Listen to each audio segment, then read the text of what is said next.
जी अस्सलाम वालेकुम जी। आज हमारा लेक्चर है जी, लेक्चर नंबर 3। जी बच्चों, आपको एक अदद क्वेश्चन दिया था घर से करने के लिए। जी क्वेश्चन नंबर बताएं शाबाश। 9 क्वेश्चन नंबर बच्चों 9। जी शाबाश। जी हिम्मत कोशिश की है आपने। जी क्या बनाना था बच्चों? Statement of comprehensive income and statement of financial position. दो स्टेटमेंट्स बनानी थी।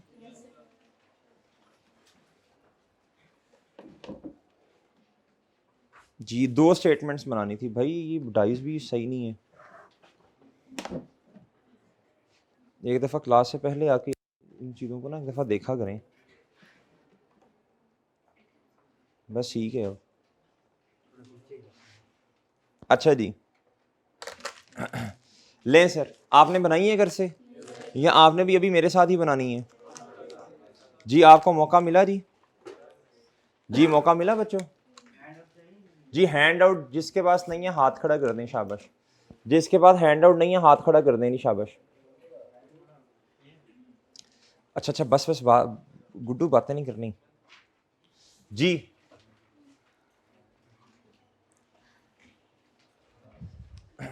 अच्छा आप ना थोड़ा थोड़ा इधर होकर बैठ सकते हैं, आने वालों के लिए ना जगह बना दें, फिर डिस्टर्बेंस होगी। थोड़ा थोड़ा इधर होते जाए ना पहले ही भाई, थोड़ा थोड़ा इधर होते जाओ, थोड़ा थोड़ा इधर होते जाओ सब। जी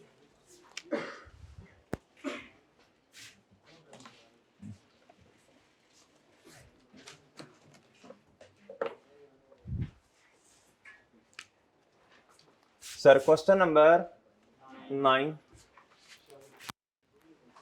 सर जी शाहिद अफरीडीज क्या जी? स्टेटमेंट ऑफ कंपनी बोले हैंसिव। हाँ प्रॉफिट और लॉस भी कहते हैं, लेकिन ज्यादा बेहतर लफ्ज है जी क्या बोलें शाबाश, कंप्रीहेंसिव इनकम कहना। क्यों कहते हैं इस पे भी इंशाल्लाह गुफ्तगू कर लेंगे किसी दिन जी। फॉर द ईयर एंडेड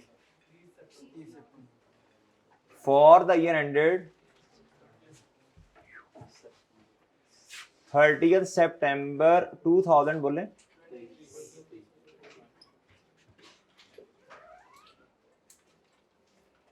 लें सर। और जी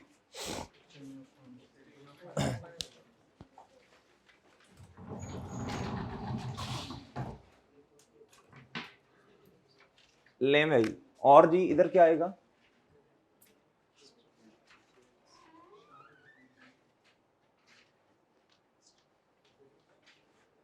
इधर आएगा बच्चों शाहिद अफरीडीज स्टेटमेंट ऑफ फाइनेंशियल। इसके साथ भी आपने फॉर द ईयर एंडेड लिखा ना? हाँ हाँ एज ऑन बताते रहना आपने साथ साथ। एज अच्छा एज ऑन या अच्छा एज एड भी लिखा जा सकता है। अच्छा एज ऑन या एज एड ही क्यों लिखते हैं?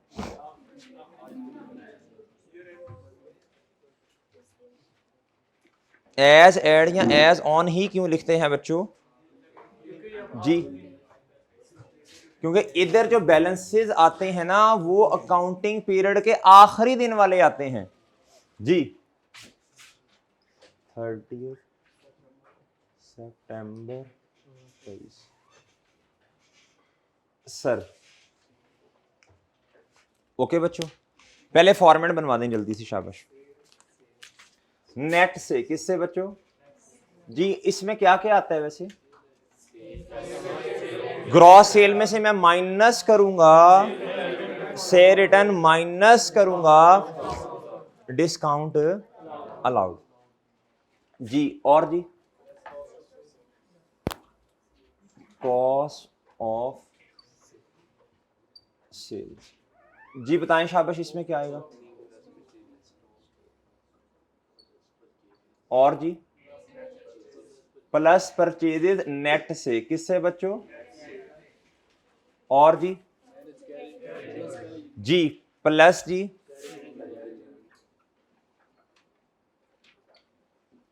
और जी हमारे पास क्या आ जाएगा जी मेरे भाई, जी ग्रॉस, नेक्स्ट जी less T less T less T,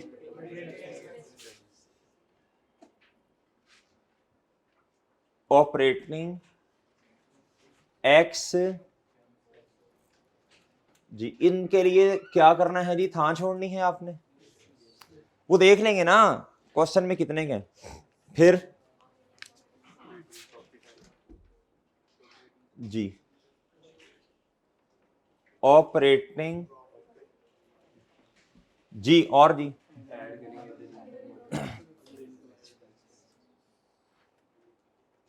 भाई इधर से ये बैग उठाइएगा ना जरा, इसको थोड़ा सा इधर हुक बनी हुई है नीचे, मेरा ख्याल है हुक है नहीं है, होगी ना, नहीं है जी। जी अब बताएं बच्चों, अब क्या होगा, ऐड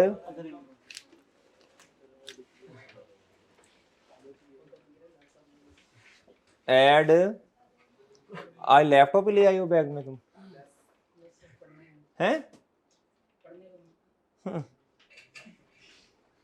लेस अदर एक्सपेंस जी। फिर क्या आ जाएगा, प्रॉफिट बिफोर एंड, अच्छा ये वाला एंड मैसेजेस पे अच्छा लगता है वैसे, एंड टैक्स पूरा लिख देना, पूरा लिख दें जलील। अच्छा इसमें से क्या करें मेरे भाई, लेस करें फाइनेंशियल चार्जेस। बड़ी पढ़ी लिखी बात की है आपने जी, बड़ी पढ़ी लिखी बात कर दी। इस फाइनेंशियल चार्जेस का मतलब क्या है बताएं, इसमें इंटरेस्ट एक्सपेंस आएगा,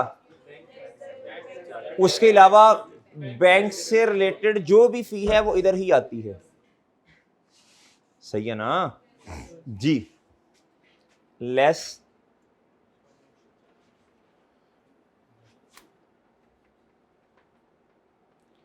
और बताएं प्रॉफिट फिर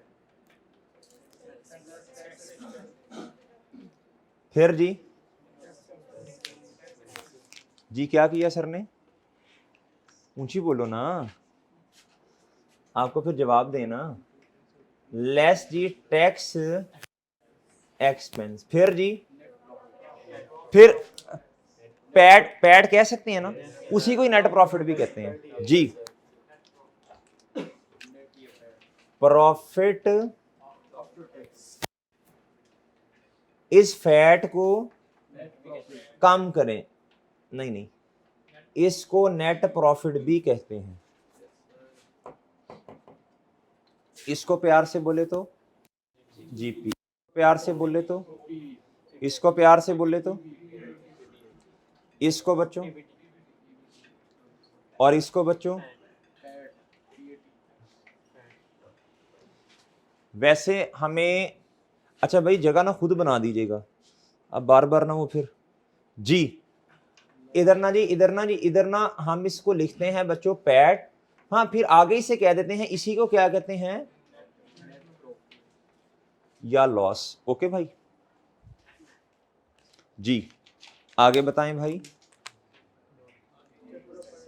सर आपने बनानी है, हमने तो घर से बनाई हुई है, बेटा शर्म करें थोड़ी, हया करें थोड़ी, इस तरह कहते हैं नॉन करंट एसेट्स, फिर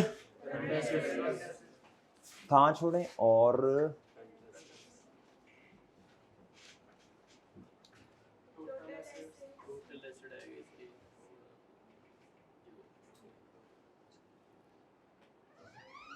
जी, फिर जी मेरा एक हाथ है ना बच्चों, दूसरा है उससे लिख नहीं पाता मैं जी। टोटल एसेट्स क्या जी, जी जी जगह दे दें भाई को, जगह दे दें जी। इक्विटी में क्या आएगा बच्चों?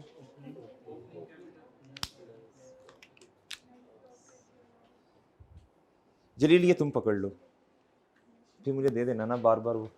ओपनिंग कैपिटल, फिर जी अच्छा अभी ना चले मैं लिख देता हूं नेट, अच्छा प्लस या माइनस दोनों आ सकते हैं ना, अभी तो हमें पता नहीं है जी। नेट या बच्चों क्या लॉस नेगेटिव से, ओके हैं? और जी भाई आपने कुछ फरमाया जी, फिर क्या आ जाएगा? फिर क्या आ जाएगा? Closing capital. फिर क्या आ जाएगा? Closing capital. अच्छा जी, लिखना लिख दें, नहीं तो ना सही, ऐसे सही है जी। फिर तुमसे यही नहीं बंद हो रहा गुड्डू, क्या करेगा? इधर रख दें जी। क्या आ जाएगा बच्चों बताएं जी? नॉन करंट लायबिलिटी क्या आ जाएगा जी?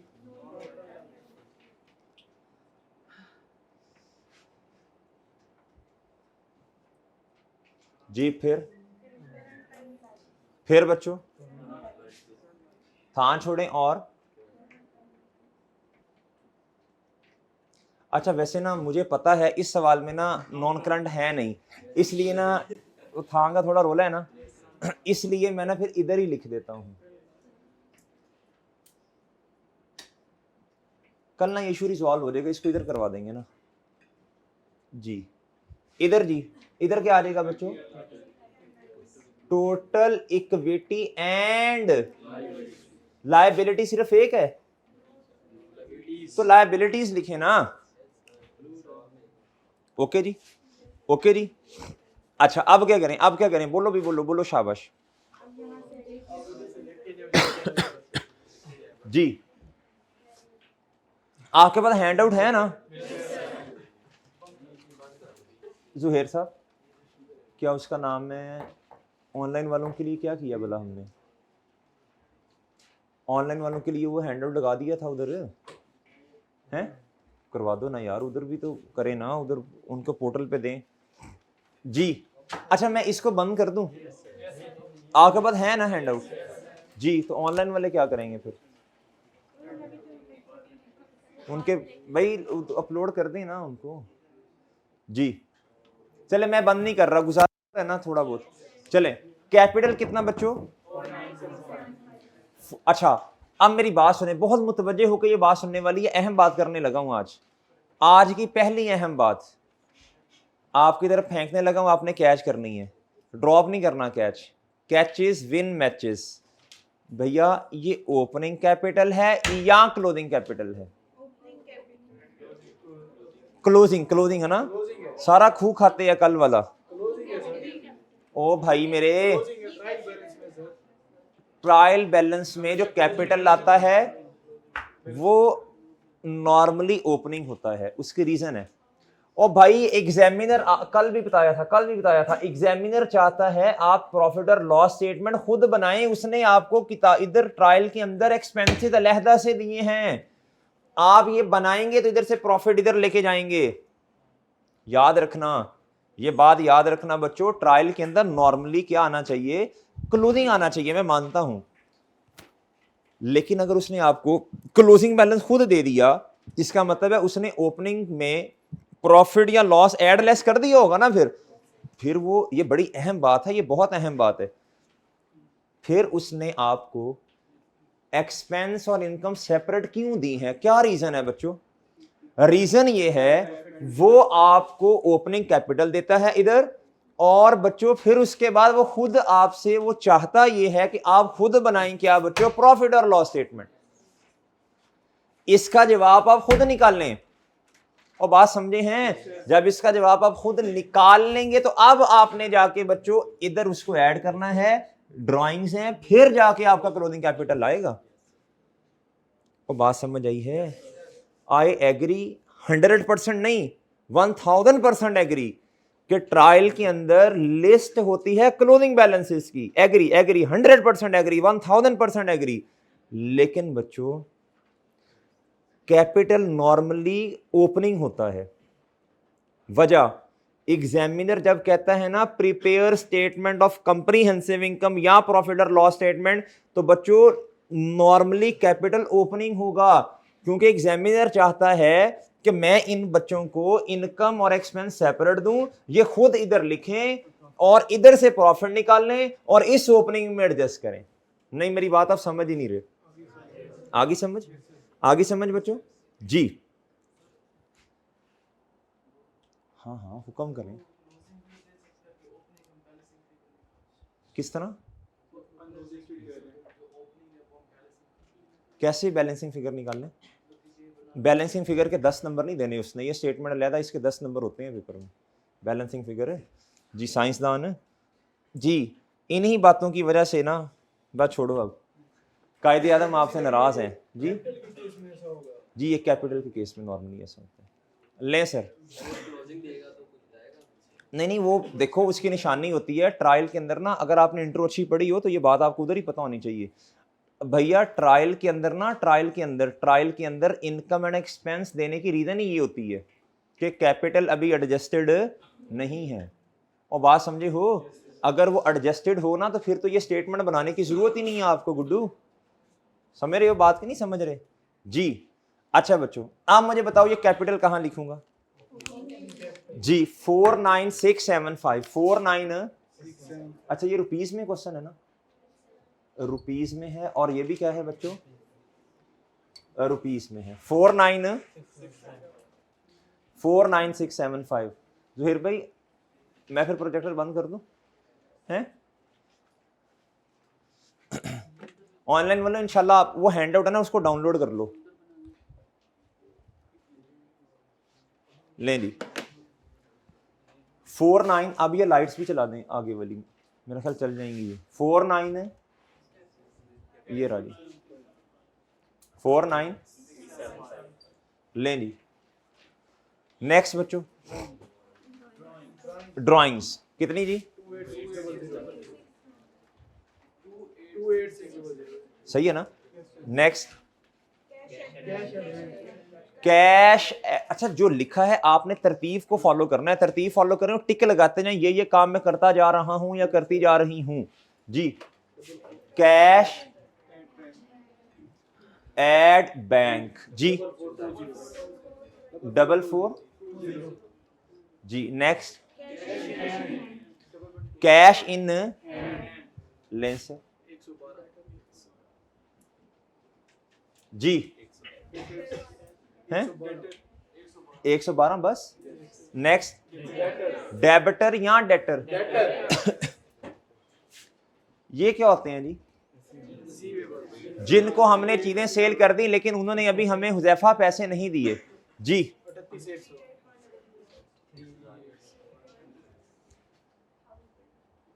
नेक्स्ट क्रेडिटर क्या बच्चों जी? किसी के पास हैंड आउट ना हो, किसी के पास हैंड आउट ना हो, आपके पास नहीं है, आपके पास नहीं है, ये है तो सही जलील तुम्हारे पास, ये इसकी है। अच्छा दें जी। इधर से किसी के पास हैंड आउट ना हो बच्चों, हैंड आउट सबको तबरुक मिल गया। ले जी आगे आ जाओ बच्चों, क्रेडिटर लायबिलिटी जी। नेक्स्ट 26,000। नेक्स्ट जी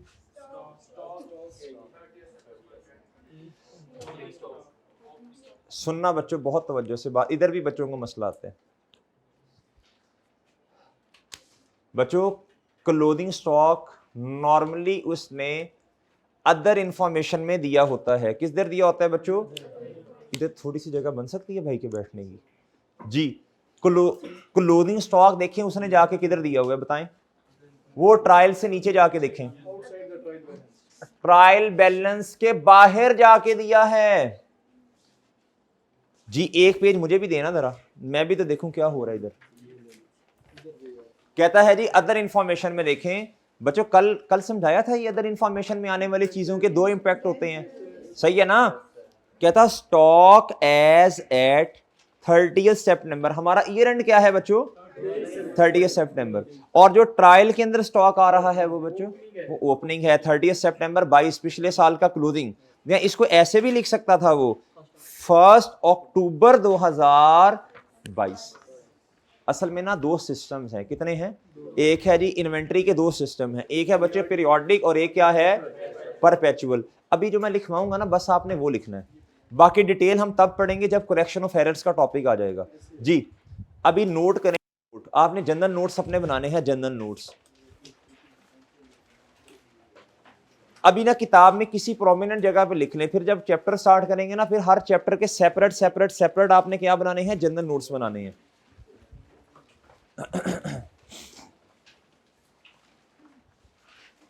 जी मेरे भाई लिखें जी।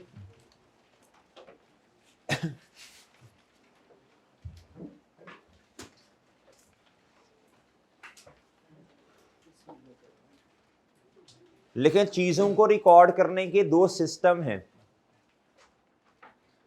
यानी goods goods goods goods goods को रिकॉर्ड करने के दो सिस्टम हैं। कितने बच्चों? करने के दो सिस्टम हैं। क्या है बच्चों?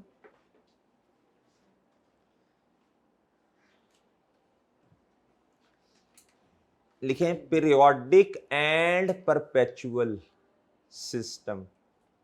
पीरियोडिक एंड, बोलो ना, periodic and perpetual system. Periodic and perpetual system. क्या बच्चों? Periodic and perpetual. लिखें पीरियोडिक सिस्टम में, ये इंशाल्लाह बाद में फिर पढ़ेंगे, आपने परेशान नहीं होना। लिखें जी करेक्शन ऑफ एरर्स में पढ़ेंगे। लिखें पीरियोडिक सिस्टम में, पीरियोडिक सिस्टम में ट्रायल के अंदर, पीरियोडिक सिस्टम में ट्रायल के अंदर परचेजेस एंड ओपनिंग स्टॉक आता है। पीरियोडिक सिस्टम में ट्रायल के अंदर परचेजेस एंड ओपनिंग स्टॉक आता है। क्या बच्चों? साथ वाले को कहो ठीक है ना जी। और परपेचुअल सिस्टम में फैसल साहब सोची पे आते बंदा गया जी। परपेचुअल सिस्टम में ट्रायल के अंदर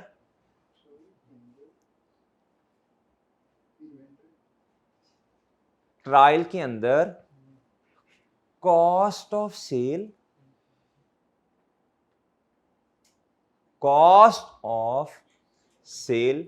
एंड क्लोजिंग स्टॉक आता है। एंड क्लोजिंग स्टॉक आता है। अब बहुत सारे बच्चे पीरियोडिक और परपेचुअल भूल चुके होंगे ना, ऐसे ही है ना? ये इंशाल्लाह हम रिवाइज करेंगे, इसको प्रॉपर रिवाइज करेंगे। इस पे 1-1.5 लेक्चर शायद हमारा लग जाए करेक्शन ऑफ एरर्स में जाके। सही है, उधर बैड एंड डाउटफुल डेट को भी रिवाइज करेंगे, इसको भी करेंगे, ठीक है इंशाल्लाह सब रिवाइज करेंगे। अक्रूवल्स पहले ही कर लेंगे, सब रिवाइज करेंगे इंशाल्लाह। अभी फिलहाल आपने नोट लिख लिया, सही है सर? अच्छा आप मुझे बताएं, ये जो आपके सामने ये ट्रायल है जो बताएं बच्चों, करेक्शन ऑफ एरर्स में ना आपको ट्रायल दिया जा सकता है और ट्रायल की मदद से आपसे 8-10 नंबर की बैलेंस शीट बनवाई जा सकती है। गलत उसने आप ट्रायल गलत बना होगा ना, आपसे बैलेंस शीट करेक्टेड वाली एडजस्टेड वाली बनवाई जा सकती है। इसलिए आपको ग्रिप होनी चाहिए चीजों पे जी। आप मुझे बताएं ये जो आपके सामने ट्रायल है क्या है बच्चों? ये पीरियोडिक के मुताबिक है परपेचुअल? पीरियोडिक। क्यों क्यों क्यों? वजह परचेजेस हैं। क्या हैं? जब परचेजेस होंगी ना तो स्टॉक कौन से वाला होगा? ओपनिंग होगा। कौन सा होगा मेरे भाई? ठीक है सर, सही है सर जी। अच्छा आप मुझे बताओ, शाबाश, आप मुझे बताओ ये स्टॉक कौन से वाला है? इसका हमने डिब्बा बनाना है। क्या बनाना है? डिब्बा बनाना है जी। इस स्टॉक का क्या बन जाएगा? डिब्बा। बताएं ओपनिंग स्टॉक कितना जी? 72410 नेक्स्ट जी। टिक टिक टिक टिक टिक लगाते जाओ, टिक लगाते जाओ, टिक लगाते जाओ, जो जो होता जा रहा है। नेक्स्ट बच्चों, वैन, ये करंट एसेट है ना? नो नो नो, शाबाश शाबाश जी। 56 और जी, ये भी नॉन करंट एसेट है। मैं बस इक्विपमेंट लिख रहा हूं भाई जी। 7470 नेक्स्ट सेल्स। अच्छा आप ना क्वेश्चन में देखें कोई डिस्काउंट अलाउड, ये रिसीव इस से रिटर्न है। अच्छा अब देखिए, हाँ परचेज रेट, इसका मतलब है मैं ना फिर इसको फाइनल फिगर नहीं लिख सकता ना जी। पहले ग्रॉस सेल्स बताएं। 391,400। अच्छा जी नेक्स्ट, इसके बाद क्या है? इस टिक लगाते जाओ चीजों पे जी। 254810 नेक्स्ट जी। से रिटर्न जी, क्या बच्चों? सेल्स में से माइनस कर दो 2110। अच्छा जी अब इधर देखो बच्चों, अब मेरी तरफ मुतवज्जे होना है, आपने मुतवज्जे होने का टाइम आया जी। सेल इनकम है बच्चों, इनकम की नेचर क्रेडिट है। अब पेपर में आप भूल गए, रिटर्न दो तरह की होती है, एक सेल रिटर्न और एक परचेज रिटर्न। सेल में से सेल रिटर्न माइनस करेंगे, परचेज में से परचेज रिटर्न माइनस करेंगे, ऐसे ही है बच्चों। अब ना पेपर में आप भूल गए, अब उसने लिखा हुआ था बच्चों, अब उसने लहदा लहदा करके लिखा ना भाई, उसने ना ट्रायल के अंदर ना एक कॉलम है डेबिट का, एक क्रेडिट का, उसने सिर्फ लिखा रिटर्न। क्या लिखा बच्चों? सिर्फ रिटर्न का लफ्ज लिखा, एक ही लाइन में, एक ही लाइन में। ये है जी रिटर्न, क्या है बच्चों? उसने लिखा जी ट्रायल में रिटर्न, ये है जी डेबिट और ये क्या है जी? क्रेडिट। फॉर एग्जांपल 2110 से रिटर्न है, परचेज रिटर्न कितनी है वो भी बताओ ना है? ले जी, उसने इस तरह करके लिखा। मैं मिसाल दे रहा हूं, एग्जांपल दे रहा हूं, एग्जांपल दे रहा हूं जी, एग्जांपल जी। अब आपने क्या करना है, इधर देखो, सेल की इनकम है, उसकी नेचर क्रेडिट है। जो रिटर्न उससे उल्टी साइड पे आ रखी हुई डेबिट पे, वो सेल रिटर्न है। वो क्या है? सही है ना? सेल में से सेल रिटर्न माइनस करनी। परचेज एक्सपेंस नेचर क्या है बच्चों? डेबिट। जो रिटर्न इस क्रेडिट साइड पे हुई बच्चों, वो क्या है? लिख लो कहीं अपने पास।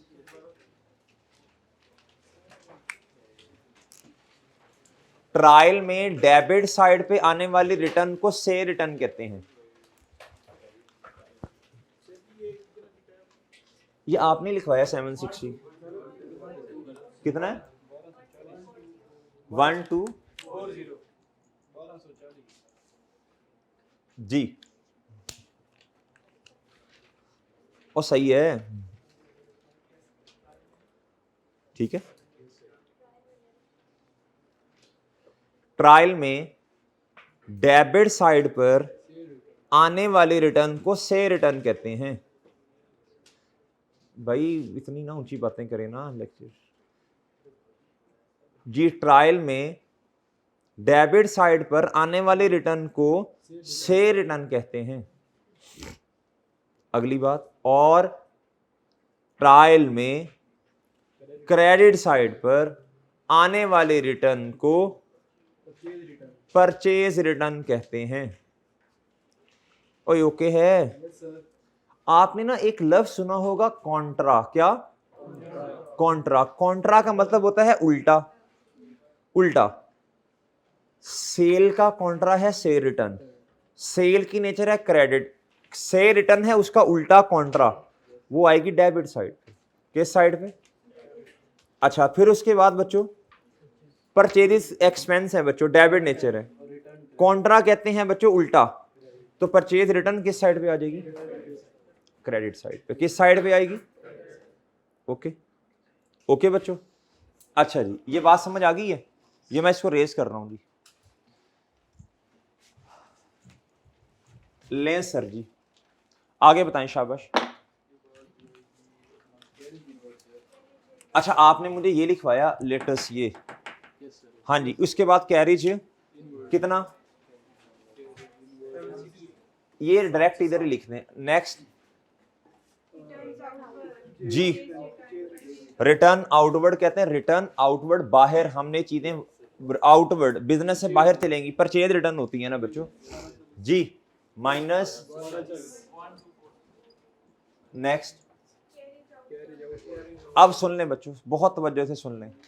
कैरिज इनवर्ड होता है सामान को लेके आने का खर्चा, आउटवर्ड होता है कस्टमर तक पहुंचाने का खर्चा जी।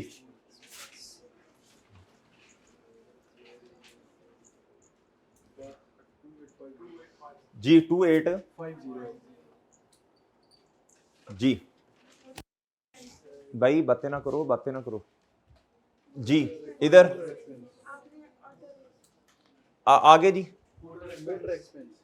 जी, मोटर कितना 1490, नेक्स्ट ऑपरेटिंग एक्सपेंस कितना 82, नेक्स्ट। भाई उमर इधर होके बैठो, भाई इधर हो जाओ, इसको बुलाओ यार, यार इधर होके बैठो ना, क्या मसला है, डिस्टर्बेंस होती है लेक्चर में इस तरह खुसर खुसर से, एक्टिव होके बैठो, इधर देखो जी। नेक्स्ट टेलीफोन जी हैं, नेक्स्ट वेजेस एंड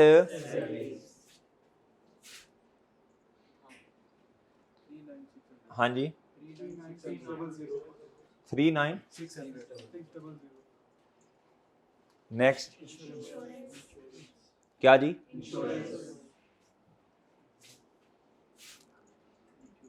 कोई और भी है कुछ जी हैं, ले जी। अच्छा वो मैंने आपसे कहा था जी, एक सेंड्री एक्सपेंसेस थे, मैंने कहा था इसे अदर एक्सपेंस कह लो, इसको डायरेक्ट इधर लिखो जी। जी नेगेटिव से आएंगे ये, एंड पे क्या है बच्चों, ऑफिस चार्जेस, इसे मैंने कहा था फाइनेंशियल चार्जेस करो हैं, मैंने चेंज करवा दिया था भाई, मैंने चेंज करवा दिया था, मैंने क्वेश्चन चेंज कर, मैंने कहा ये खाली खाली ना रहे, खाली खाली समान हो जी। आगे कितना 90 सर, खत्म। अब ट्रायल वाली चीजें खत्म भाई, अब आउटसाइड द ट्रायल देखो बच्चों क्या है, आउटसाइड द ट्रायल देखो जी। अब आउटसाइड द ट्रायल जो भी चीज होगी उसके दो इंपैक्ट हैं, कितने हैं बच्चों, दो इंपैक्ट हैं, कितने हैं बच्चों, दो इंपैक्ट हैं, कितने हैं जी, बताएं नहीं क्या क्या। इधर देखो बच्चों, इधर देखो जी, इधर देखो, इधर देखो, इधर आ जाना है बच्चों स्टॉक क्लोजिंग, और इधर भी क्लोजिंग स्टॉक, इसके दो इंपैक्ट हैं जी। इधर ऐड करो कितना 89, इधर बच्चों 89,404, ओके जी, खत्म, डन, बताते हैं जी। इधर आओ बच्चों, इसको क्या करो जी, मैंने कल क्या कहा था, इसकी भी होगी, बता देते हैं आपको जी। 38,290, नेक्स्ट, डिब्बे को क्लोज भाई, पहले ये तो करवाना, 2535 जी। बताओ इस डिब्बे 23733 लें जी। जीपी बता दें 15 1519 जी। आप इस डिब्बे का टोटल करें 5565 जी। 53 53 565 565 शाबाश, वेल डन। आप बताएं ऑपरेटिंग प्रॉफिट कितना है? 93। आप बच्चों अदर इनकम तो है ही नहीं, मुझे बताएं profit before interest and tax कितना है जी? 9817। ओके बच्चों, नेक्स्ट जी 9। शाबाश, टैक्स नहीं है जी। जी बच्चों यही क्या है जी?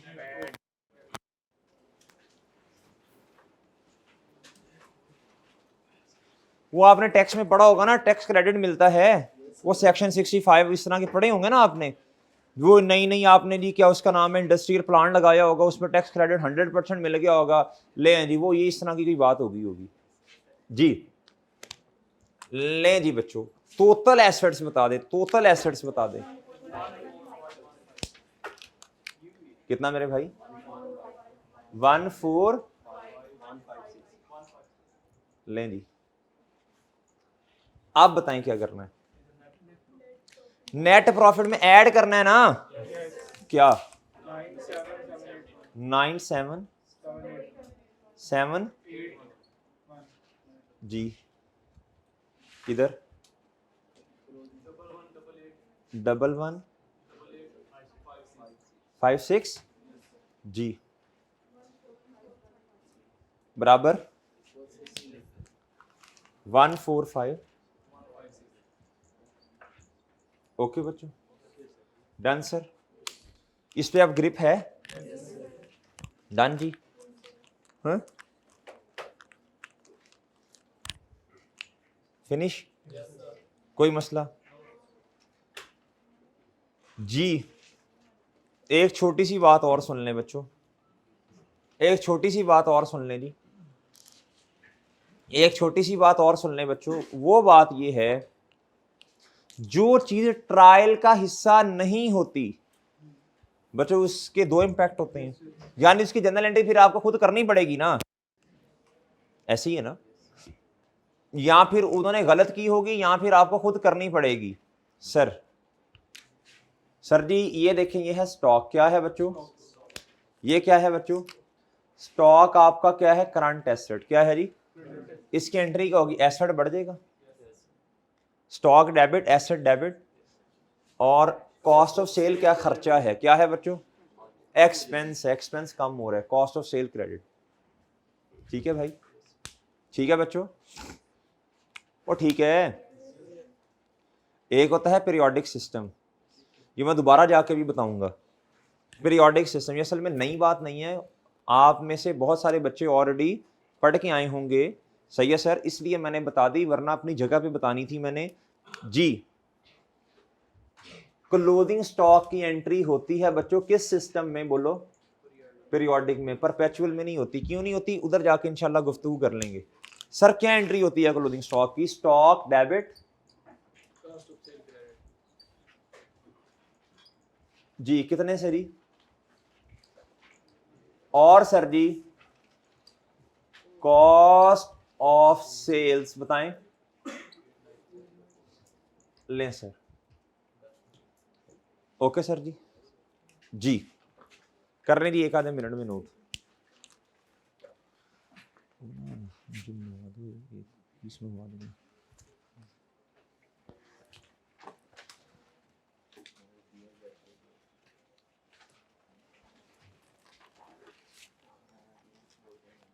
एक चेस पीस मंगवा देना, भिजवा देना यार, जो भी काम से होता नहीं है वैसे आजकल।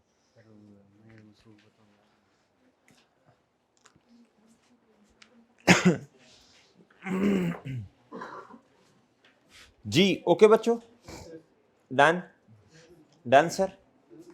मसला बेसिक्स में, मसला बेसिक्स ओके। आगे चलें, आगे चलें बच्चों, अपना चैप्टर स्टार्ट करते हैं बच्चों। IS 16, IS 16 स्टार्ट करते हैं जी।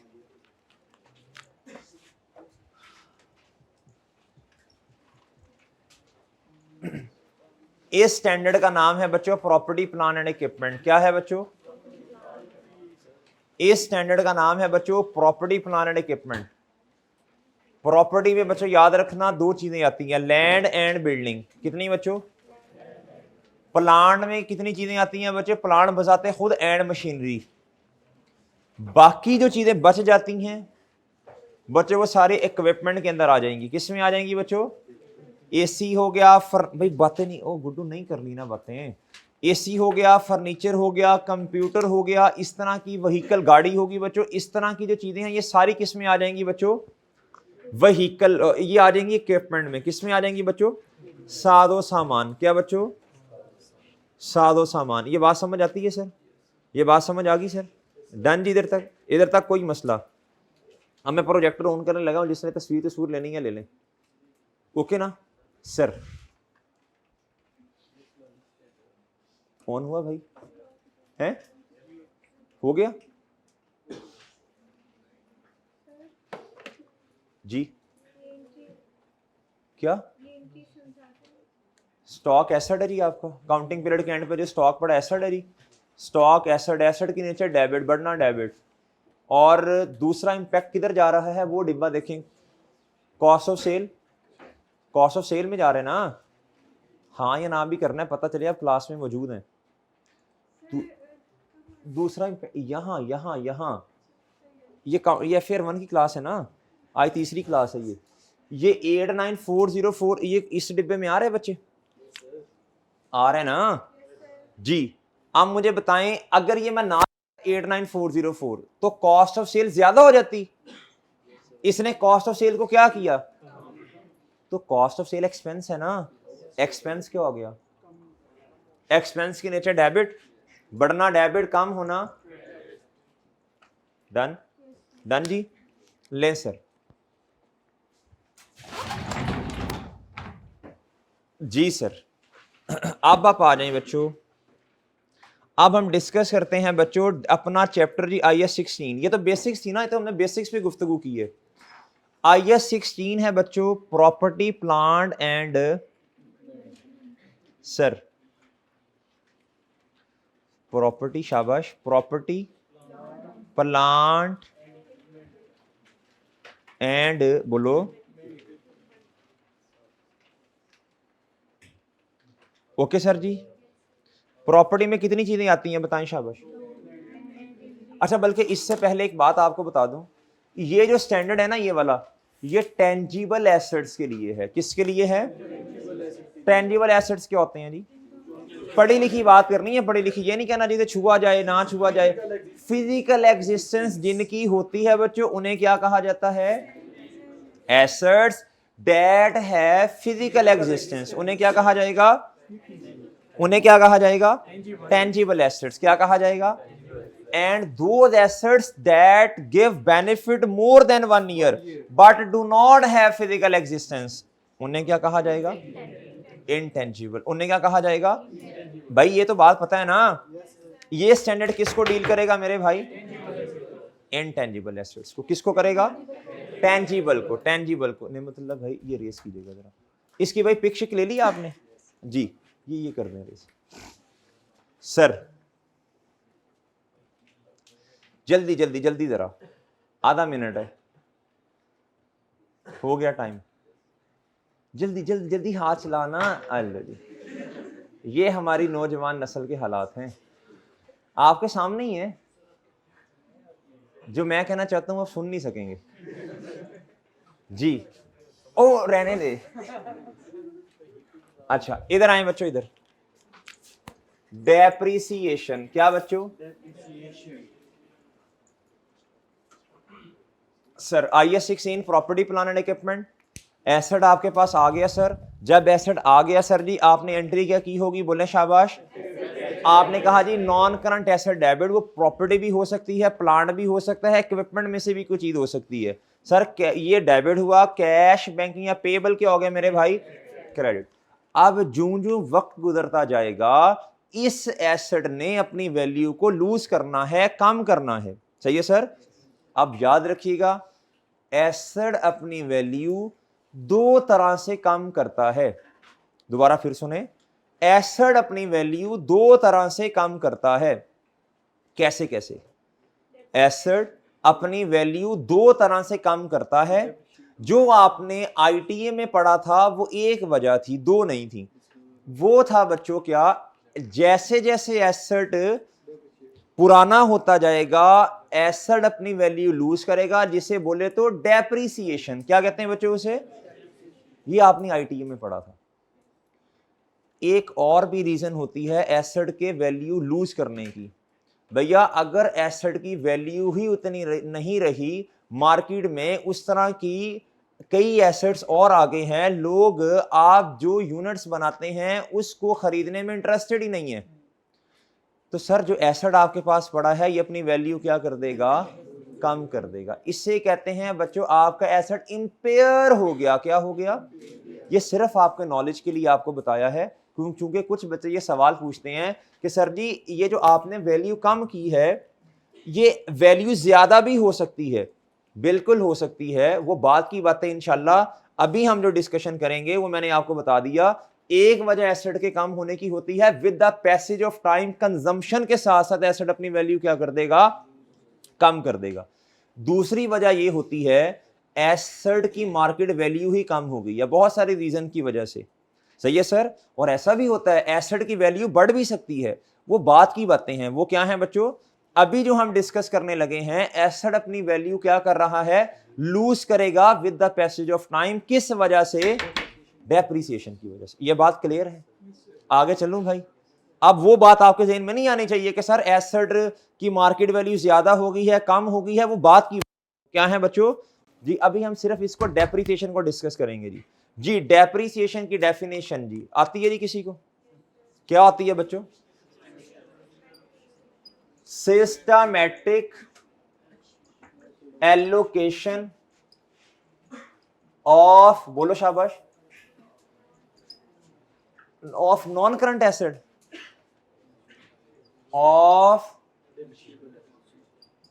of depreciable amount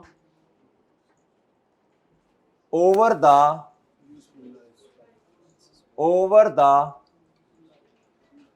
useful life of lesser। ये है जी किसकी डेफिनेशन बच्चों? डेप्रिसिएशन की। इस डेफिनेशन में टेक्निकल टर्मिनोलॉजीज हैं बच्चों, उनको समझने की कोशिश करते हैं सर सिस्टमैटिक एलोकेशन क्या बच्चों? एक ये टेक्निकल टर्मिनोलॉजी है, इधर ऑफ तो नहीं है ना? की मतलब होता है इसका डेप्रिशिएबल अमाउंट, ये भी बच्चों एक टेक्निकल टर्मिनोलॉजी है। ओवर द, इस पर, ये तो नहीं है ना टेक्निकल। ये एक क्या है बच्चों? Technical terminology. और ये टेक्निकल तो नहीं है लेकिन चलें समझ लेते हैं इसे भी। ओके मेरे भाई, इन चार बातों को एक ही करके समझते हैं। सर जी पहली बात, सिस्टमैटिक एलोकेशन का मतलब समझा दें। सर एक एसेट है, वो हमने खरीदा फॉर एग्जांपल जी 1 लाख रुपए का। कितने का? 1 लाख को अंग्रेजी में आजकल क्या कहते हैं जी? 1,100,000 कह लें जी। सही है जी, 1 लाख रुपया। भाई अब इस एसेट ने फॉर एग्जांपल इस एसेट ने इस्तेमाल होना है 5 साल। कितने साल? अब ना देखो स्टैंडर्ड ने ना, स्टैंडर्ड पूरी दुनिया के लिए है, IFRS, international financial reporting standards. ये सिर्फ ये नहीं है कि हम क्लास में पढ़ रहे हैं तो ये हमारे लिए, ना ना ना, ये जिधर भी होगा बच्चों ये रूल हमेशा सेम रहेगा, ये कभी चेंज नहीं होते। अब जरा तवज्जो से सुनिएगा। अब एसेट को हमने एक्सपेंस का पार्ट बनाना है कितने सालों पे? 5 साल है ना जी उसकी लाइफ। फॉर एग्जांपल मैं भी लाइफ पे आता हूं जी, 5 साल। अब एक बंदा कहेगा पहले साल हम जी 50,000 रिकॉर्ड कर लेते हैं एक्सपेंस में, क्योंकि 5 सालों पे डेप्रिशिएट करना ना। फिर दूसरे साल 20,000 कर लेते हैं, अगले 3 साल 10,000 कर लेते हैं। और एक बंदा ऐसा होगा एक कंपनी, एक बिजनेस ऐसा होगा जो कहेगा हम इक्वल 20-20-20-20 रिकॉर्ड कर लेते हैं। एक बिजनेस ऐसा होगा जो कहेगा नहीं, पहले 3 साल 10-10 करते हैं, अगले सालों में 30-30 कर लेंगे। स्टैंडर्ड ने कहा नहीं जी ये बात ठीक, उन्होंने कहा हम आपको बताएंगे। कौन बताएगा? स्टैंडर्ड ने कहा ना जी आपने एक्सपेंस ऐसे बनाना है, ये जो हमने एसेट लिया, ये जो हमने एंट्री की है बच्चों, ये वाली हमने क्या एंट्री की होगी। फॉर एग्जांपल मैं कहता हूं जी मशीन है, क्या है बच्चों? मशीन डेबिट, क्या बच्चों? कितने से? 1 लाख रुपए से। कितने से? नहीं आप डर जाएंगे ना अमाउंट बड़ी देख के। 100 रुपए से। कितने से? और बच्चों कैश या बैंक क्या हो गया जी, आपने चेक काट के दिया 100 रुपए का, ठीक है बच्चों, लें सर बैंक क्रेडिट। अब ये वाला जो खर्चा है, ये वाला जो खर्चा है, मुझे बताओ ये कैपिटल एक्सपेंस है या रेवेन्यू? इसलिए तो नॉन करंट एसेट में आया। अब इसने आहिस्ता आहिस्ता करके रेवेन्यू एक्सपेंस में कन्वर्ट होना है। एक्सपेंस दो तरह की होती है ना गुड्डू, दो तरह की एक्सपेंस हैं। क्या है बच्चों?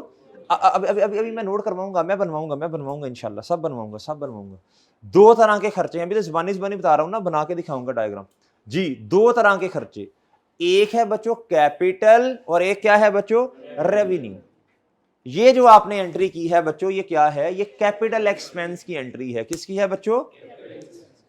जी भाई आपने एसेट को, नॉन करंट एसेट को क्या कर दिया? डेबिट कर दिया। और बच्चों बैंक को क्या कर दिया? क्रेडिट कर दिया। अब ये है तो खर्चा एक किस्म का, लेकिन इससे फायदा हमें मिलना है। एक साल पे इसका फायदा नहीं फैला हुआ, इसका फायदा डिफरेंट अकाउंटिंग पीरियड्स पर फैला हुआ है, एक साल से ज्यादा के अरसे पर फैला हुआ है। लिहाजा इसका फायदा जितने सालों पर फैला हुआ है उतने सालों को बेस बनाकर इस पर एक्सपेंस चार्ज करो। इसे कहते हैं डेप्रिसिएशन। इसे क्या कहते हैं बच्चों? थोड़ा थोड़ा करके। कैसे करके बच्चों? तो वक्त के साथ साथ बच्चों जो आपने नॉन करंट एसेट किताबों में रिकॉर्ड किया ये कम होना शुरू हो जाएगा। क्या होगा बच्चों? कम हो जाएगा। एसेट आपका कम, किताबों के अंदर इसकी वैल्यू कम कम कम। सही है बच्चों? यानी कैपिटल एक्सपेंस आहिस्ता आहिस्ता करके कम हो जाएगा और रेवेन्यू एक्सपेंस क्या होता जाएगा बच्चों? बढ़ता जाएगा। इस किसी को कोई मसला, एंट्री क्या होगी वो इंशाल्लाह बताएंगे आपको। इधर तक बात समझ आई? सर अब इस बात से जान छुड़ाने के लिए कि सर जी हर बंदा अपनी दुकान खोल के बैठा होगा, उन्होंने कहा जी ये हम आपको बताएंगे कि सिस्टमैटिक एलोकेशन क्या है जी। उन्होंने कहा जी 4 मेथड्स हैं। कितने हैं? मोटे मोटे 4 मेथड्स हैं। कितने हैं बच्चों? 4 मेथड्स हैं। कितने हैं बच्चों? 4 मेथड्स हैं। कितने हैं बच्चों? ये डेफिनेशन आपने लिखनी है अपने पास। 4 मेथड्स हैं। कितने हैं बच्चों? कहना जी उन 4 मेथड्स के अपने अपने फॉर्मूलाज हैं। क्या बच्चों? उन 4 मेथड्स के अपने अपने क्या हैं? अपने अपने फॉर्मूलाज हैं। क्या हैं बच्चों? अपने अपने फॉर्मूलाज हैं। कहता हर मेथड का अपना फॉर्मूला, जो मेथड आपने लगाना है जी उसको बेस बनाकर आपने क्या कर देनी है, जो भी उस मेथड को लगाएगा, आप लगाएं, आप सबका जवाब क्या आएगा बच्चों? जी सही है सर। और बात समझ आई है? 4 मेथड्स। कितने मेथड क्या है पढ़ेंगे इंशाल्लाह आहिस्ता आहिस्ता करके। ये सिस्टमैटिक एलोकेशन की समझ आई? यानी एक्सपेंस ऐसा है, ये नहीं कि मिस्टर ए का कुछ और आ रहा है, बी का कुछ और। अगर वो मेथड लगाएं और डाटा सेम हो तो सबका जवाब क्या होगा बच्चों? सेम। ओके बच्चों इधर तक बात समझ आई? आगे डेप्रिशिएबल अमाउंट क्या होती है जी? डेप्रिशिएबल अमाउंट क्या होती है जी? जी डेप्रिशिएबल अमाउंट क्या होती है बच्चों? डेप्रिशिएबल अमाउंट होती है बच्चों वो अमाउंट जिसको बेस बनाकर आपने डेप्रिसिएशन एक्सपेंस चार्ज करना है। क्या करना है बच्चों? जी डेप्रिसिएशन। जी भैया डेप्रिशिएबल अमाउंट क्या होती है? ये बराबर है किसके बच्चों? याद रखना, कॉस्ट माइनस रेजिडुअल वैल्यू। ये लिखना है भैया, आपने लिखना है, ये लिखना है आपने, ये लिखे। शाबाश लिखो लिखो लिखो जल्दी करो, शाबाश लिखो।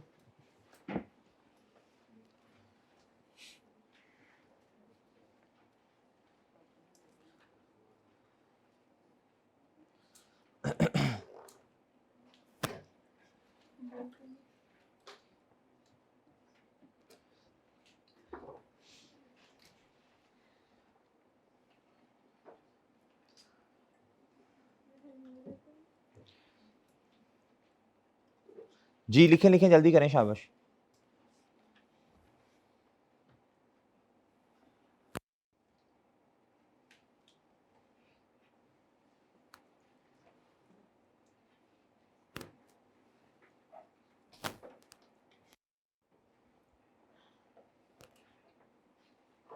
जी लिखे बच्चों, कॉस्ट माइनस रेसिडुअल वैल्यू, क्या बच्चों? जी रेसिडुअल वैल्यू क्या होती है बच्चों? रेसिडुअल वैल्यू क्या होती है जी? रेसिडुअल वैल्यू वो वैल्यू है, फॉर एग्जाम्पल मैनेजमेंट कहती है जी हमने एसेट को इस्तेमाल करना 5 साल, कितने साल? जब 5 साल पूरे हो जाएंगे, अगर कोई ऐसी अमाउंट जो हमें eight the end of useful life asset को बेचकर रिकवर हो जाए, ये एक एस्टीमेट होता है। क्या होता है बच्चों? आज खड़े होके आपने एक एस्टीमेट लगाना है, eight the end of useful life कोई ऐसी अमाउंट है जो हमें रिकवर हो जाए एसेट को बेचकर। अगर कोई है बच्चों, तो वो क्या है बच्चों? उससे आप रेसिडुअल वैल्यू कहते हैं। क्या कहते हैं बच्चों? रेसिडुअल वैल्यू कहते हैं। क्या कहते हैं बच्चों? रेसिडुअल वैल्यू कहते हैं। जी क्वेश्चन लिखें, जी क्वेश्चन लिखें, जल्दी करें, शाबाश, क्वेश्चन लिखें बच्चों।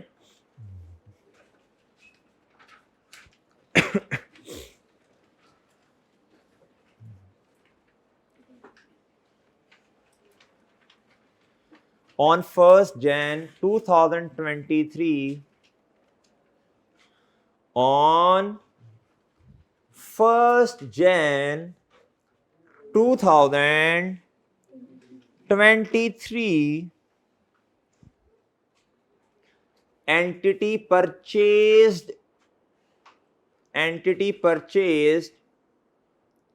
an asset, आप मशीनरी कर लें, एसेट की मशीन कर लें, एंटिटी परचेज मशीनरी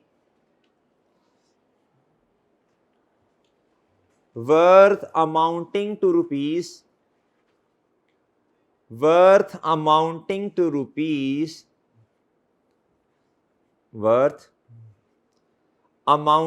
रुपीज कितना कितना लिखवाएं आपको? मिलियन पे चले जाएं आज, लिखें जी 10,000। मशीन का एक नट है, ये मशीन है। 10,000। जब एग्जांपल लेते हैं आसान वाली लेते हैं ना, ताकि आप कैलकुलेशन में तो ना उलझो ना, आपको कॉन्सेप्ट तो समझ आए गुड्डू जी। आगे जी 10 लिख लिया जी। At the end of useful life, at the, बच्चों ये रजिस्टर पे लिखना है, रजिस्टर ये आपने रिवीजन करनी होती है इनकी। रिवीजन ये मजाक है कोई? ये मजाक नहीं मैं कर रहा, मैं सीरियस हूं आज जी। At the end of useful life, entity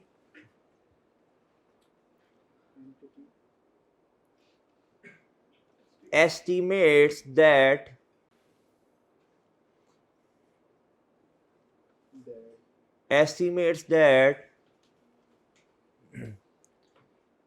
rupees 1,200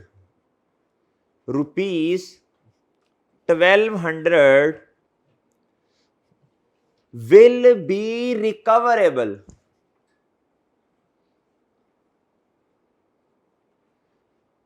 वर या आर रिकवरेबल या विल बी आना चाहिए ना, future tense, will be recoverable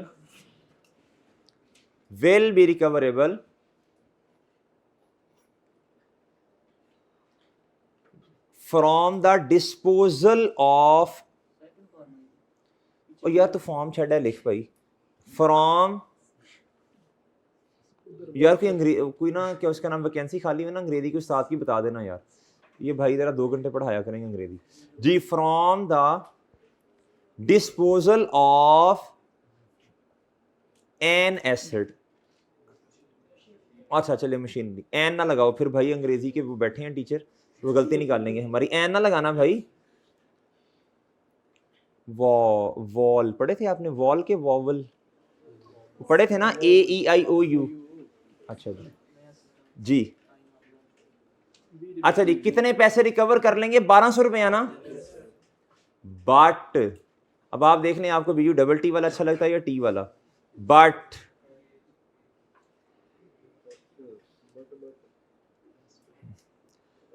cost of ₹200 will be incurred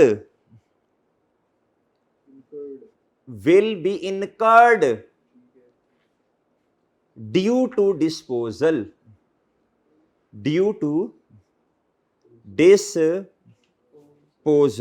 बच्चों ड्यू टू डिस्पोजल। आगे रिक्वायरमेंट लिखें जी, रिक्वायर्ड यूजफुल लाइफ, मैंने सवाल ही कुछ और पूछना है। रिक्वायर्ड यूजफुल लाइफ तो अभी मैंने समझाई नहीं है ना, इसलिए नहीं लिखवाई गुड्डू। रिक्वायर्ड लिखें जी, पहला compute residual value and compute residual value and depreciable amount of the asset।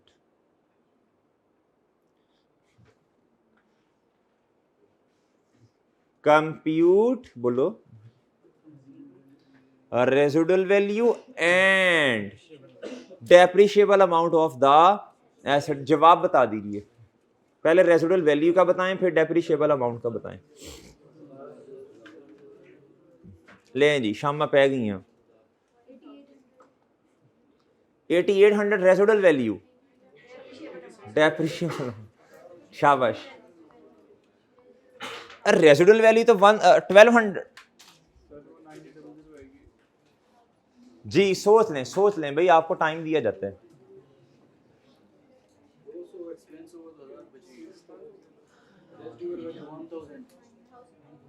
जी आप किसी को कॉल मिलाना चाहते हैं जी? भाई जिसे कॉल मिलानी वो भी हम जैसा ही है, वो पढ़े लिखे लोग होते हैं जी। इधर आओ बच्चों, इधर आओ, छोड़े दफा करें। रिक्वायरमेंट ए जी, क्या कंप्यूट करना है बच्चों? इधर देखो बच्चों, याद रखना बच्चों, याद रखना, रेजिडुअल वैल्यू में आपने हमेशा नेट सेल प्रोसीड्स लिखनी होती है। क्या लिखना होता है बच्चों? इधर देखो, डिस्पोजल से आपको कितने पैसे रिकवर होंगे? 1200। ओ भाई, बेचने में 200 का खर्चा भी होगा, माइनस जी। आप बता रहे हैं, पहले तो नहीं बताया आपने ऐसे, आप सबसे पहले आप ही बता रहे हैं जी। जी ₹1000 कितना बच्चों? रेजिडुअल वैल्यू 1000 है। किसने 1200 लिखी थी? कोई मसला नहीं है भाई, देखो आप कोई भी हाथ खड़ा नहीं करेगा जी। आपसे गलती हुई, आप अपनी गलती माने और कहें इंशाल्लाह फिर नेक्स्ट टाइम सही हो जाएगा। एतराफ़ करें, एतराफ़ का लम्हा यही सबसे बेहतरीन लम्हा होता है। एतराफ़ करें अपनी गलती, एतराफ़ कर लें बस जी। फैसल साहब आपका तो माशाल्लाह सब ही सही है ना जी। आगे जी, बी रिक्वायरमेंट क्या है बच्चों बताओ? देखो बच्चों मेरी बात सुनो, ये छोटे छोटे से कॉन्सेप्ट्स हैं, ये क्या हैं जो बड़े सवालों में जाके आते हैं और हम अपने आधा नंबर, 1 नंबर अपना लूज कर रहे होते हैं। ठीक है बच्चों, ये छोटे छोटे कॉन्सेप्ट हैं जो जिनकी वजह से हम अपना 1 नंबर, आधा नंबर लूज कर रहे होते हैं, तो इन पे ग्रिप कर लेनी चाहिए ना फिर जी। डेप्रिशिएबल अमाउंट जी, कॉस्ट माइनस रेजिडुअल वैल्यू, इसका फॉर्मूला होता है जी। क्या होता है? ये मैंने लिखा भी हुआ है ऊपर। कॉस्ट कितनी है जी? 10,000 माइनस या माइनस, ये जो ऊपर निकला बच्चों रिक्वायरमेंट ए से, माइनस अच्छा अब मेरी बात सुने, अब ना एग्जामिनर को आपने समझना है कि एग्जामिनर एक मासूम बच्चा है। क्या है? सवाल बनाने वाला नहीं, मासूम, चेक करने वाला, चेक करने वाला, चेक करने वाला एक मासूम बच्चा है, ठीक है। इसलिए आपने हर एक वर्किंग का रेफरेंस उसे देना है, उसके लिए आसानी पैदा करनी है। आप जितनी आसानी पैदा उसके लिए करेंगे उतना आपसे खुश होगा। सही है सर, जब वो खुश होगा तो इंशाल्लाह फिर पी क्रेडिट आएगा जी। रिक्वायरमेंट बच्चों बताओ, ए से आपने ये जवाब निकाला ये वाला। सर मुझे बताइए प्लीज, रुपीज 9,000 आपकी क्या है भाई? Depreciable amount. अब कभी दोबारा रेजिडुअल वैल्यू में मसला नहीं आना चाहिए।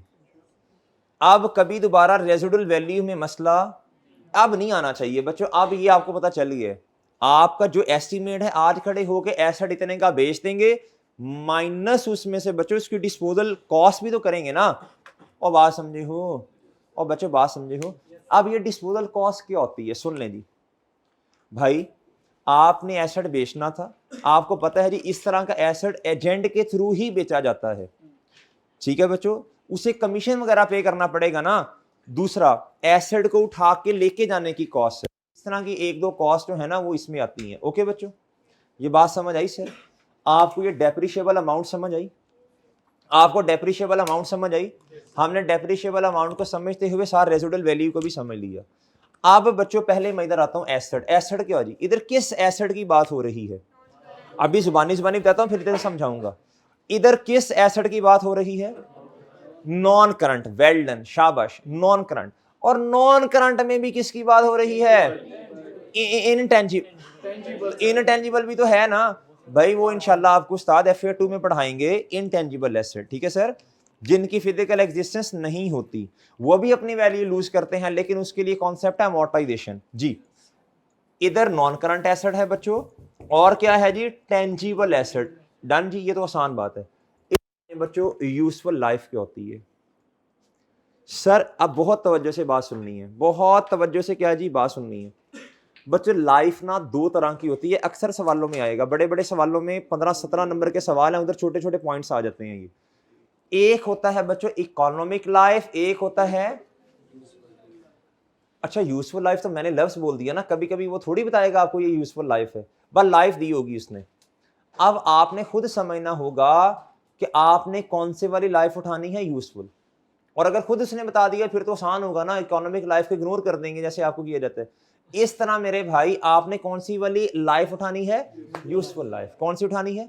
अब समझिएगा यूजफुल लाइफ क्या होती है। सर क्वेश्चन लिखेंगे, नहीं नहीं बल्कि एक मिनट रुक जाएं, क्वेश्चन लिखा हुआ है, आप ना बस तस्वीर ले लें इसकी। ये शुरू के 2-4 लेक्चर्स ऐसे होते हैं जिसके अंदर ना हम खुद से डाटा ज्यूम करते हैं, बाकी फिर इंशाल्लाह किताब से ही होता है। शुरू में जरा बेसिक्स बनानी होती हैं बच्चे की। सर जी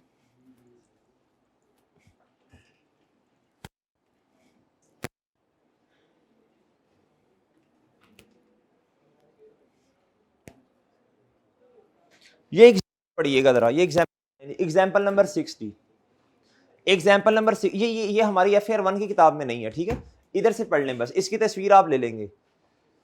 क्या था? ABC company manufactures air conditioner, hair conditioner नहीं, air AC, and the experts engineer, experts या इंजीनियर किस कंपनी के? ABC कंपनी कौन है? जो चीजों को बना रही है, जो चीजों का क्या कर रही है? ये मैन्युफैक्चरर है। क्या है बच्चों?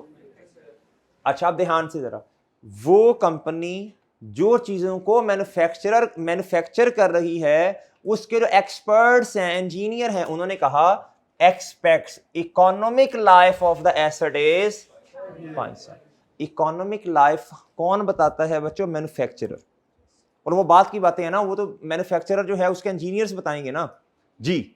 उन्होंने कहा इकोनॉमिक लाइफ का सादा मतलब ये है एसेट कितनी देर इस्तेमाल हो सकता है। सही है सर, सही है सर।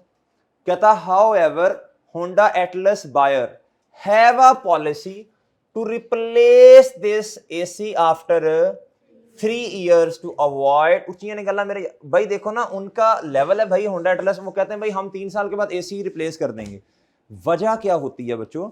वजह ये होती है जैसे जैसे एसी पुराना होता जाएगा ये ठंडी ठंडी हवाएं नहीं देगा सर। एक तो इसकी एफिशिएंसी कम हो जाएगी, ठंडी हवाएं भी नेमतुल्लाह नहीं देगा, चाहिए सर। दूसरा इसकी रिपेयर मेंटेनेंस के खर्चे बढ़ जाएंगे, और तीसरा बिजली के बिल भी ज्यादा आएंगे। और सही है ना, पुराना एसी इसी तरह है ना। ले सर, कहता टू इंक्रीज रिपेयर कॉस्ट और फॉर बेटर क्वालिटी पर्पस। ले सर, अब मुझे बताएं, आपके सामने दो चीजें हैं, क्या है बच्चों? अब उसने आपको ये नहीं बताया कि यूजफुल लाइफ इतनी है, अब आपने खुद देखना है आंखें खोल के। यूजफुल लाइफ कहते हैं उस लाइफ को जो मैनेजमेंट कहती है कि हमने इस एसी को इतना इस्तेमाल करना है। ओके बच्चों? सर अब मुझे बताएं जी, कहता सोल्यूशन, होंडा एटलस ने एसी को 3 इयर्स यूज करना है, not so depreciation should be allocated on rather than. हमारा एसेट, कहता हमारी मर्जी, उनकी मर्जी है ना। 5 साल तो मैन्युफैक्चरर ने कहा, लेकिन भाई उन्होंने इस्तेमाल कितना करना है। अब बच्चे एक सवाल पूछते हैं, कहते सर ऐसा भी हो सकता है मैन्युफैक्चरर ने कहा 5 साल इस्तेमाल करना है, हमने कहा जी हमने 40 साल करना है। तो भाई याद रखना, प्रैक्टिकली इकोनॉमिक लाइफ ज्यादा होती है, प्रैक्टिकली स्पीकिंग इकोनॉमिक लाइफ ज्यादा होती है, यूजफुल लाइफ जी, ये बात हमेशा याद रखिएगा। ओके बच्चों जी, नहीं इकोनॉमिक लाइफ ज्यादा ही होती है भाई, यूजफुल लाइफ एग्जाम में भी इंशाल्लाह कम ही होगी जी। आप सवाल देख लीजिएगा, पास पेपर्स के सवाल देख लीजिएगा, पॉसिबल नहीं है ना। अगर बिला वजह एग्जामिनर बहुत ज्यादा जज्बाती हो गया, फिर उसका अपना नॉलेज भी ऐसा ही होगा ना जी, फिर वो नॉलेज नहीं नॉलेज होगा अगर वो यूजफुल लाइफ ज्यादा करता है। पॉसिबल नहीं है मेरे चांद जी। इधर जी, इधर भाई, इधर भी, इधर जी। अब आपने क्या करना है जी, इस एग्जाम्पल की तस्वीर ले ले। शाबाश शाबाश शाबाश, इस एग्जाम्पल की तस्वीर लो, जल्दी करो, शाबाश। ये किताब में नहीं है ना भाई, तो फिर इसकी तस्वीर ले लो ना। कभी अल्लाह ने तौफीक दी पढ़ने की तो नजर में उससे गुजर जाएगी, वरना तो मुश्किल ही लग रहा है, बहुत नाजुक सूरत हाल है जी। लें भाई, एग्जाम टिप पढ़े जरा, एग्जाम टिप पढ़े जरा बच्चों। कहता depreciation should be charge on the basis of और रादर देन। अगली बात, एक सवाल और पूछ लूं आपसे, मासूमाना, इधर मुतवज्जे हो, इसको छोड़ दें, ये छोड़ दो, ये छोड़ो। क्या डेप्रिशिएबल अमाउंट कॉस्ट के बराबर हो सकती है? कब कब कब कब? जब रेजिडुअल वैल्यू ना हो। अगला सवाल मेरा, बहुत 3 सवाल पूछने हैं आपसे, पहला आपने सही जवाब दिया, शाबाश। दूसरा सवाल, क्या कॉस्ट ज्यादा हो सकती है डेप्रिशिएबल अमाउंट के? हैं? क्या कॉस्ट ज्यादा हो सकती है डेप्रिशिएबल अमाउंट के? हो सकती है भाई, नॉर्मली ज्यादा ही होती है। चन ए देखो ना अल्लाह के बंदो, क्या तुम्हें अब ये कॉस्ट है बच्चों, कॉस्ट में से कुछ निकलेगा तो बच्चों ये आएगी ना, कॉस्ट ज्यादा होती है नॉर्मली। हाँ, एक सिनेरियो ऐसा होता है अगर ये 0 है तो फिर दोनों बराबर हैं। अगला मासूमाना सवाल, अगला मासूमाना सवाल जी, भाई क्या डेप्रिशिएबल अमाउंट ज्यादा हो सकती है कॉस्ट से? है ना? नहीं हो सकती मेरे भाई, मैक्सिमम बराबर हो सकती है। नोट लिखें, जल्दी करें, शाबाश, जल्दी करो, जल्दी, शाबाश। अच्छा वैसे ना ये बड़ी सादा सी बात है, लेकिन नोट लिखो। यस सर, काम चोरो, लिखो नोट। अब मैं एक ही नोट लिखवा दूंगा, 3 नोट लिखवाने की जरूरत नहीं है मेरा ख्याल है। लिखें जी, एक ही नोट में 3 बातें आ जाएंगी ना इंशाल्लाह। डेप्रिशिएबल अमाउंट कॉस्ट के बराबर या इक्वल होगी, शाबाश शाबाश। डेप्रिशिएबल अमाउंट, बोलो बोलो, डेप्रिशिएबल अमाउंट कॉस्ट के इक्वल या बराबर, जो आपका दिल करता है। अंग्रेजी लिखने को दिल करता है या उर्दू? उर्दू होता ही नहीं है, उर्दू जी जी मेरे भाई। डेप्रिशिएबल अमाउंट कॉस्ट के बराबर होगी व्हेन देयर इज नो, बल्कि जब क्वेश्चन में रेजिडुअल वैल्यू 0 होगी। खुदैफा मेरी तरफ देख के सारे हिला रहे, लिख ले जी। मैं कहूं तो वो हो जाए, मैं सोचूं तो भाई लिखा, मैं सोचूं तो लिखा जाए, ऐसा कुछ नहीं होगा, आपको खुद हिम्मत करनी पड़ेगी जी। लें सर जी, आपने लिख लिया मेरे भाई, क्या लिखा? डेप्रीसिएशन अमाउंट तो मैं चंद लिखवाया ही नहीं है ओ भाई। डेप्रीसिएशन अमाउंट में और डेप्रीशिएबल अमाउंट में जमीन आसमान का फर्क है नकम्मे। डेप्रीशिएबल, डेप्रीशिएबल अमाउंट कॉस्ट बराबर होगी जब क्वेश्चन में रेजिडुअल वैल्यू 0 होगी। डन मेरे भाई। और एक बात और लिख लें, बस एक बात और लिख लें, लिखें शाबाश, लिखें। डेप्रीशिएबल अमाउंट कभी भी कॉस्ट से ज्यादा नहीं हो सकती जी। शेर खान साहब बड़े गुस्से से मेरी तरफ देख रहे हैं, गलत बात की है वो भाई पीछे बैठे हैं जी, सही है ना? डेप्रीशिएबल अमाउंट भाई खुद बताओ, खुद सोचो, अक्ल का मुजाहिरा करो, कभी हो सकती है ज्यादा? नहीं हो सकती ना, नहीं हो सकती ना मेरे भाई। अच्छा जी, ओके मेरे भाई। लें सर, अब आप इस तरह करें, वैसे मैंने 3-4 एग्जांपल्स आपको कॉस्ट माइनस रेजिडुअल की करवानी थी, बहरहाल छोड़े नहीं। इधर जी, इधर पढ़े जी, ये इसकी ना आपने तस्वीर ले लेनी है, इसकी ना तस्वीर सी ले लेनी है। किधर गई पेंसिल मेरी? मेरी नहीं पाई जी। जे ना आपने इकट्ठी तस्वीर लेनी है। यूजफुल लाइफ कहता the period over which asset is expected to be available for use by an, यानी इसका दूसरा मतलब जितनी देर एंटिटी की मैनेजमेंट ने इस एसेट को क्या करना है, नॉर्मली जी, वो इकोनॉमिक लाइफ से कम ही होता है। इकोनॉमिक लाइफ क्या होती है? In simple words, it is expected useful life of the asset as पर द मैन्युफैक्चरर की एक्सपेक्टेशंस के मुताबिक। आगे छोटी छोटी सी बातें कहता जी, possibility expected life and economic life is different, always chart depreciation किसके मुताबिक? यूजफुल लाइफ के मुताबिक। कहता है इकोनॉमिक लाइफ नॉर्मली मैन्युफैक्चरर बताता है। ये तो बहुत सादा सादा सी बातें हैं, जल्दी से इसकी पिक ले लो, जल्दी करो शाबाश। फिर मैं 5 मिनट और लगा के ना फिर अगला पार्ट इंशाल्लाह स्टार्ट करते हैं, नमाज की ब्रेक देते हैं आपको जी। ये वाहिद नमाज है जिसका अल्हम्दुलिल्लाह हम बड़ी शिद्दत से इंतजार करते हैं। नहीं, अल्लाह का शुक्र है, अच्छी बात है, अच्छी बात जी। ओके मेरे भाई। अच्छा, अब ना वापिस आना है जरा, अब आपने वापिस आना है जरा। ले सर, ओ भाई इधर इधर इधर, गुड्डू इधर। जुम्मा आएगा तो देखेंगे ना इंशाल्लाह, जुम्मा भी आएगा, आज थोड़ी पढ़ना है हमने, जिस दिन आएगा उस दिन इंशाल्लाह पढ़ेंगे। मैं भी पढ़ता हूँ यार। ये एसेट है, क्या है बच्चों? हम किस एसेट की बात कर रहे हैं, वो चौथे पॉइंट पे आ गए हैं, करंट की या नॉन करंट की। ये कट गया बच्चों, ये कट गया। इधर कैश की, डेटर की, रिसीवेबल की, बैंक बैलेंस की बात नहीं करते, इस एसेट की बात कर रहे हैं भैया। आगे आगे, टेंजिबल की या इनटेंजिबल की? बोलो बोलो जल्दी बोलो शाबाश। Asset that give benefit for several years and have physical existence. Intangible asset होता है, हमारे सिलेबस में नहीं है, उसके लिए स्टैंडर्ड IAS 38 FAR 2 में जाके पढ़ेंगे। पास कर लें इस अटेम्प्ट में, हो सकता है कहीं FAR 1 में ना आ जाइए, हो सकता है आ जाए जी। एग्जाम्पल्स बच्चों, land, building, plant and machinery, और बच्चों क्या? इक्विपमेंट। सर एक्सपेंडिचर जी, दो तरह के खर्चे हैं बच्चों, एक है कैपिटल, एक क्या है बच्चों? रेवेन्यू। हम किस खर्चे की बात करने जा रहे हैं? शुरू में जो मैंने एंट्री की थी ना, मशीनरी, डेबिट, कैश या बैंक क्रेडिट, वो कौन सा खर्चा था?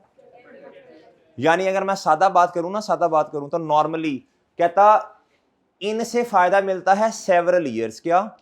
और ये नॉन करंट एसेट्स होते हैं, क्या होते हैं बच्चों? Normally tangible, tangible. और कहता है रेवेन्यू एक्सपेंस क्या है? कहता है related to day operations, repair maintenance होगी, या कोई छोटा मर्चा खर्चा आपने कर लिया जो कोई रूटीन नेचर का है। किसका है बच्चों? जी, गाड़ी में बच्चों आपने पेट्रोल डलवा लिया, डीजल डलवा लिया, रिपेयर मेंटेनेंस करवा ली, सही है सर जी। आपने इंजन को रिपेयर करवा लिया, और सही है भाई। अगर आपने नई गाड़ी ले ली, कैपिटल एक्सपेंस। आपने गाड़ी के टायर ही चेंज चून करवा दिए, कैपिटल एक्सपेंस। आपने इंजन ही रिप्लेस करवा दिया, और समझ रही हो जी। कहता जी इसको हम रेवेन्यू एक्सपेंस को जो खर्चा है किधर लेके जाते हैं, प्रॉफिट और लॉस में। किस में बच्चों, सही है सर। इसको किधर लेके जाते हैं बच्चों, बताओ शाबाश, नॉन करंट एसेट में। और थोड़ा थोड़ा करके सिस्टमैटिक एलोकेशन वो करके हम इसे फिर एक्सपेंस में ले जाते हैं, थोड़ा थोड़ा करके। ये बात समझ आती है भाई? जल्दी करें, इसको नोट करें जी, ये नोट करने वाली बात है ना ना ना, इसको नोट करें जल्दी से, शाबाश। ये नोट करना है बच्चों, ये नोट करने के बगैर नहीं काम बनना। ये नोट करो जी, ये नोट करो। आपके पास 2 मिनट है, फिर नीचे वाला 1-2 मिनट में फिर ब्रेक देते हैं आपको। नहीं हो नहीं गया, हो गया जी। जान नहीं छुड़ानी, हिम मेहनत के साथ आपने कहना कि सर थोड़ा और पढ़ाएं ना, हम तो पढ़ने के लिए आए बैठे हैं। जब मैं क्लास खत्म करने लगूं आपका ऐसा मुंह बनना चाहिए कि सर हम तो पढ़ने के लिए आए हैं। ये जज्बा आपका जिस दिन बन गया ना, आप यकीन करें, बस छोड़ें फिर क्या होगा जी। ये जज्बा चाहिए, ये जज्बा चाहिए। पता नहीं ये जज्बा कब आएगा, कहीं क्लास में हूं जी। अलार्म लगाया हुआ किस टाइम क्लास सर छोड़ दिया करें।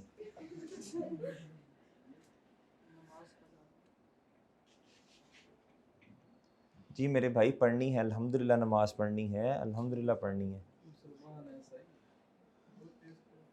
ये कर लो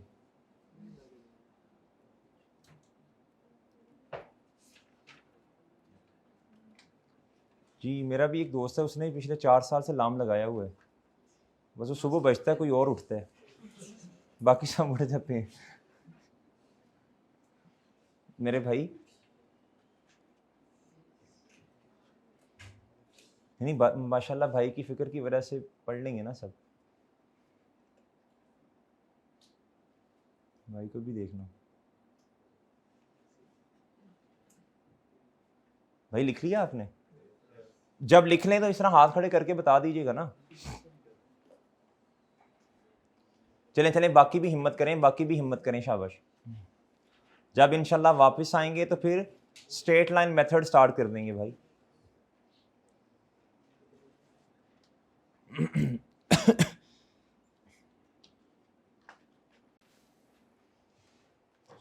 जी लिख लिया बच्चों? देखो ये इलेक्ट्रॉनिक बोर्ड ना आपको सेंड हो जाया करेंगे रोजाना, गूगल ड्राइव पे शेयर हो जाएंगे, उसका लिंक आपके ग्रुप्स में आ जाएगा। लेकिन बेहतर है अपने हाथ से ये चीजें बनाओ, अपने हाथ से ये चीजें बनाओ, नोट करो जी। लें सर, आप जल्दी से आ जाएं बच्चों, एक्सपेंडिचर पे आए जी।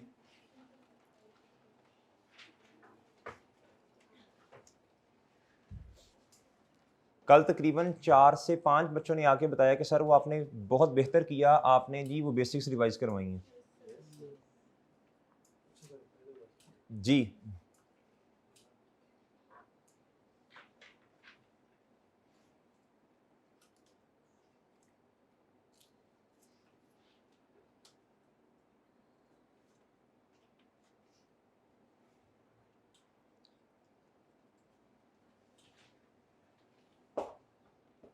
सर रोजाना 1 घंटा ऐसे रहा करें खामोश आप।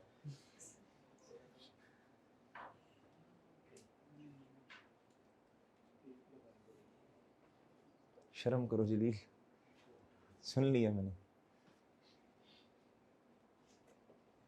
ले आना टेप कल। चुप करो, ये लिखो जी। लिख लिया भाई बच्चों, लिख लिया?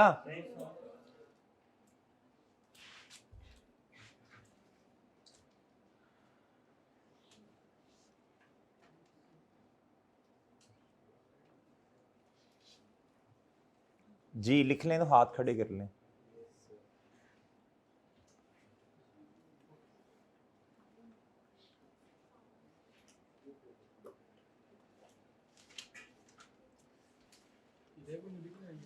जी भाई हाँ बहुत अच्छे। रेवेन्यू एक्सपेंस क्यों नहीं लिखना?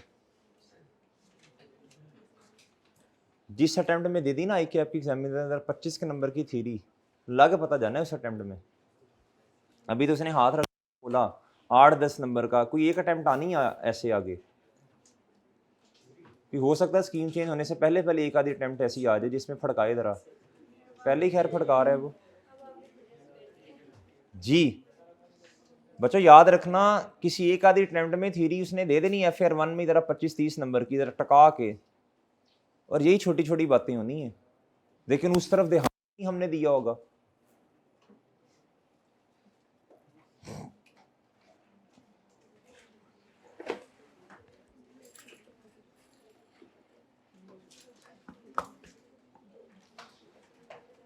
ओके बच्चों, डन है ना जी? ठीक है जी, अभी नमाज की ब्रेक है जी 10 मिनट की। अल्लाह हाफिज़।